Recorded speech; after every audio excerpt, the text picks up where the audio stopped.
RRR సినిమాతో global range stardom అందుకున్నాడు junior NTR. అలాంటిది ఆచార్య వంటి దారుణ ఫ్లాప్ తర్వాత కొరటాల శివతో సినిమా చేస్తున్నాడు అనగానే తారక్ ఫ్యాన్స్ ఆందోళన చెందారు.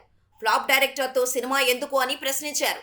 కానీ కొరటాలను నమ్మి మరో ఛాన్స్ ఇచ్చాడు తారక్. దాదాపు 2 ఏళ్లు షూట్ చేసుకుని సెప్టెంబర్ 27న రిలీజ్ అయింది దేవర.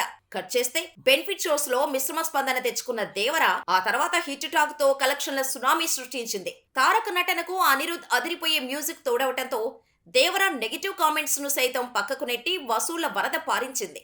తెలుగు రాష్ట్రాలతో పాటు ఓవర్సీస్ లోనూ దేవర దండయాత్ర ఓ రేంజ్ లో సాగింది. దేవర భారీ వసూలు సాధిస్తూ బ్రేక్ ఈవెన్ దశకు చేరుకుంది. మొదటి రోజు ప్రపంచవ్యాప్తంగా 172 కోట్లు గ్రాస్ రాబట్టిన ఈ సినిమా 6 రోజులకు గాను వరల్డ్ వైడ్ గా 396 కోట్లు కొల్లగొట్టిందని పోస్టర్ రిలీజ్ చేశారు మేకర్స్.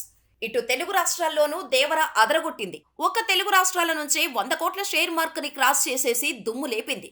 అటు ఓవర్సీస్ లోని నార్త్ అమెరికాలో 5.4 మిలియన్స్ రాబట్టింది. ఈ కలెక్షన్స్ అన్ని కేవలం ఎన్టీఆర్ అనే టైటిల్ తో మాత్రమే వచ్చాయని ట్రేడ్ పండితులు విశ్లేషిస్తున్నారు.